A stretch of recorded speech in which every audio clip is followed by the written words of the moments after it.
Arrêtez ces discours paternalistes, dire que nous allons vous aider, nous allons... Non, nous n'avons pas besoin d'aide, nous avons besoin de coopération, nous avons besoin de partenariat. Et nous sommes liés par l'histoire, mais nous sommes liés par les enjeux, nous sommes liés par les défis.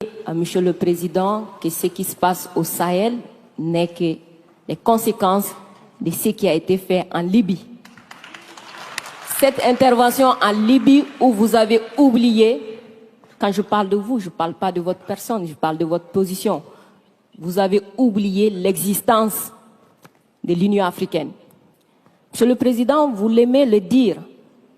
Nous sommes au Mali pour aider le Mali. Si nous n'étions pas venus au Sahel, il n'allait pas avoir de gouvernement actuellement au Mali. J'ai envie de vous dire que si ce n'était pas les Africains, il n'allait pas avoir de France aujourd'hui. Nous sommes liés, nous sommes liés, nous sommes liés. Arrêtez de dire que vous êtes venus nous aider. Non. Parce que le terrorisme ne menace pas que le Mali. Vous êtes aussi menacés. Arrêtez de nous culpabiliser sur une position de victime. Mais Adam, je ne vous culpabilise pas. Monsieur le Président, je n'ai pas terminé. Je ne vous culpabilise pas. J'essaie de restaurer justement un dialogue réciproque et de respect. Oui. On n'est pas là simplement pour nos intérêts quand on arrive au Mali en 2013. C'est un fait. Par contre, ce que vous avez dit sur la Libye, je l'ai dit plusieurs fois comme président, je partage ce que vous avez dit. La Libye, on n'a pas respecté la souveraineté d'un peuple, et ça, c'est une erreur. D'accord, merci d'avoir reconnu ça. Et si vous reconnaissez ça, vous allez voir que ce qui se passe au Sahel n'est que les conséquences de cette intervention. Donc, vous êtes au Sahel pour corriger l'erreur que vous avez commise en Libye, et en corrigeant ces erreurs, vous êtes en train de commettre d'autres erreurs. Monsieur le Président, je vous rappelle que l'intervention militaire étrangère n'a jamais réglé un problème. La Libye, elle est comment aujourd'hui? L'Afghanistan, c'est comment aujourd'hui? Donc l'intervention militaire ne va pas arranger les choses. Je ne voudrais pas que mon pays soit comme la Libye.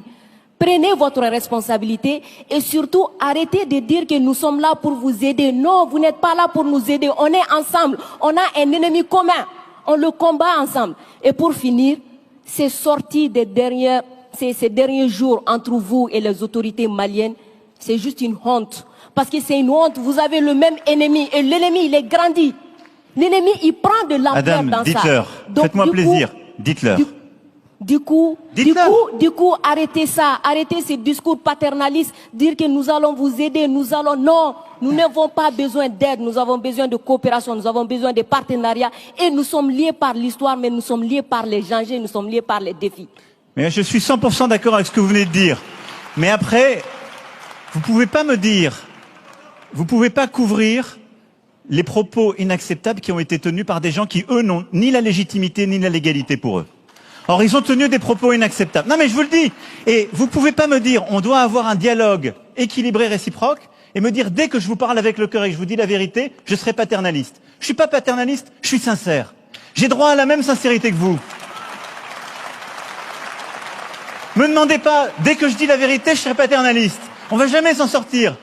Vous me dites la vérité avec votre cœur, vous me prenez à partie, vous me bousculez. J'ai le droit de vous dire ma vérité aussi. C'est pas du paternalisme, c'est de la sincérité. Ok, Monsieur le Président, non, juste pour dire que la sincérité